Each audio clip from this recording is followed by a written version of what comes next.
Hello and welcome to the BList Breakdown, the show that covers the stories you saw on your Twitter highlights but didn't actually click on. I'm Makayla Virdi. And I'm Gabby Riberdy. In anticipation of Debby Ryan's new movie Horse Girl premiering on February 7th on Netflix, we're going to take a look back on her illustrious career. From the Sweet Life movie to Insatiable, Ryan's career has garnered a 40% average on Rotten Tomatoes. But first, this week in BList. The second trailer for Netflix's P.S. I Still Love You, the sequel to their hit To All the Boys I Loved Before, dropped this week. The movie is slated for a February 12th release, and people are already jumping ships. We've got Peter, we've got John Ambrose McLaren, and we might have Josh. If that means nothing to you, just know Noah Centineo will be all over your timeline.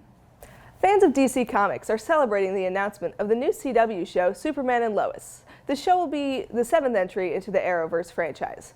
With Tyler Hoechlin in the lead, the Arrowverse now has more connections to Teen Wolf than the comics it's based on. Disney announced that their hit show High School Musical, the musical, the series, will be getting the sing-along treatment. Now you can belt it out with Nene, Ricky, and the rest of your 16-year-old pals as your roommate judges you from afar. International superstars BTS announced that they will embark on a world tour this summer. The Korean group will have 15 dates between the US and Canada starting in April. Your vet tech cousin Kelly will be freaking out about this on Facebook, so be nice and give her one of these.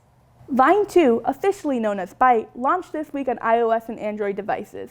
The app has been in development for 3 years, and like its predecessor, Byte allows users to upload 6-second videos. Up against TikTok, which allows users to post longer videos, reactions to Byte have been similar to the time you tried to get back with your ex-girlfriend. We had fun back then, but 6 seconds just isn't enough for me anymore. My Chemical Romance announced their North American reunion tour after a 9-year break. Coincidentally, you also lost interest in this kind of music after your 9th birthday. As you might know, because it was recommended to everyone on YouTube for weeks on end, mukbangers are uniting against a prominent figure in their community, Nikado Avocado, and it recently culminated in him deleting his channel. Yet another victim of BList on BList crime. That's it for This Week in BList. Next we move on to this week's main story. Debby Ryan has been a household name for close to a decade. We've watched her and her career grow over time. The 26-year-old actress was a prominent figure in the childhoods of many. Ryan began her career on the hard-hitting reality series Barney and Friends, alongside fellow Disney starlets Selena Gomez and Demi Lovato. Most notably, Ryan spent 5 seasons as Jessie Prescott, a wannabe star from Texas who chases her dreams while chasing around 4 kids, a Komodo dragon, and a middle-aged man. However, she was introduced to the mainstream audiences through her work on Sweet Life on Deck, where she played Bailey Pickett, a girlfriend to Jughead from Riverdale. Speaking of terrible shows pitched to the CW, Ryan made a major comeback with the critical failure of her Netflix show Insatiable. It was originally pitched to the CW and rejected. This should have been a sign for reviews to come, as the CW doesn't exactly have a high bar for what it will produce. Insatiable was met with whatever the opposite of critical acclaim is. As one critic reviewed, "Let me assure you, it is not satire. Insatiable is satire in the way that someone who screams profanities out a car window is a spoken word poet." This criticism stems from the controversial plot where the main character portrayed by Ryan has her jaw wired shut, loses a substantial amount of weight, and gets revenge on everyone who treated her poorly. This plot was deemed tone-deaf and poorly written by the general public and was not the comeback Ryan was hoping for. Despite the backlash, Insatiable was able to score a 2nd season that premiered in October of last year. Fans of the show have yet to hear back on a future season 3. While the fate of Insatiable was up in the air, Debby has signed on to some other projects. One of them being Horse Girl, co-starring Alison Brie and Molly Shannon. The film follows a sweet misfit with a fondness for crafts, horses, and supernatural crime shows.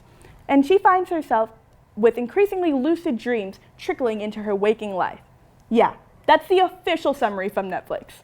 From a brief look at the trailer, it's possible that the main character turns into a horse. The film will be released on streaming platforms in February, but first it debuted at Sundance. As Debby trots onto the festival circuit, we wanted to tune into one of her most well-received films, Radio Rebel.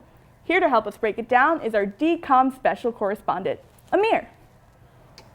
Every Disney Channel star gets their iconic DCOM. Demi Lovato had Camp Rock. Vanessa Hudgens had High School Musical. Unfortunately for Debby Ryan, her Disney Channel original movie was Radio Rebel. Here's a quick clip. Is Radio Rebel. You don't know who I am, but I'm one of you. Well, the girl who's scared to speak. I'm afraid to show people the real me. Become the voice. Stop what you're doing, get up and dance. Of a generation She may be Radio Rebel, but we wish she wasn't. To sum it up quickly, Debbie Ryan is Tara, a teenage girl who is so shy she can't talk to anyone, especially her crush Gavin. But Tara is more than meets the eye. She has a secret radio show that, somehow, everyone in school listens to. Radio Rebel, Tara's alter ego, preaches about the importance of being yourself and endorses spontaneous dancing as a form of protest. To kids at school, Radio Rebel is basically Jesus with a podcast. Despite Rebel's popularity, Tara still struggles socially, stylistically, and romantically. Gavin, her crush and lead guitarist of The G's, asked Stacy, the school's queen bee, to prom. There's something about popular people only dating popular people or something. Then the principal cancels the prom because Radio Rebel won't reveal herself. And then some stupid stuff happens, which leads to the radio station hosting the prom instead, and creatively naming it the Morp. Radio Rebel wins Morp Queen and gets revealed as Tara. But the principal was allowed in for some reason and announces that Tara will be expelled for being Radio Rebel. Until everyone in the crowd says that they're Radio Rebel, including Stacy, who had this whole side plot about how she is mean only because she cares too much about popularity and dreamed about being prom queen. Overall, this is an enjoyable movie to watch if you're with some friends and can make fun of it, but it's just a horrible movie in general. Debbie Ryan was also in the Sweet Life movie, which I'm not going to talk too much about because that's definitely something you should experience for yourself. Thanks for having me. Thank you, Aamir, for that in-depth reporting. We look forward to watching Horse Girl. If not for the plot, for the Twitter memes it's sure to inspire. Yes, we will definitely be watching. Horse Girl premieres on February 7th on Netflix, and while it is not marketed as a Valentine's movie, it sure will make for an interesting date. You know, I wonder if that's how Debbie and her fiancé Joshua Dunn will be spending their holiday. The couple has kept relatively quiet throughout their engagement, but we were lucky to get a peek into their daily lives not too long ago. My name's blurry face and I care what you think. My name's blurry face and I care what you think. If you aren't sure what you just saw, that was 21 Pilots drummer Josh Dunn removing his fiancée's contact lenses. True love, as Ryan put it in an earlier Instagram post, slaps. It does. It really does slap. And if that doesn't get you excited for Valentine's Day, I don't know what else would. Thank you for watching. We'll be back soon with more news that nobody cares about. I'm Makayla Virdi. I'm Gabby Riberdy, and this was the B-List Breakdown. Hey Jesse, it feels like a party every day. Hey Jesse, but they keep on pulling. You want to take that one more time? Yeah. That was Iconic. We're powder through. Let Radio Rebel dance it out for a second. And I'm going to throw it back to you, okay? Are you rolling? Was that good?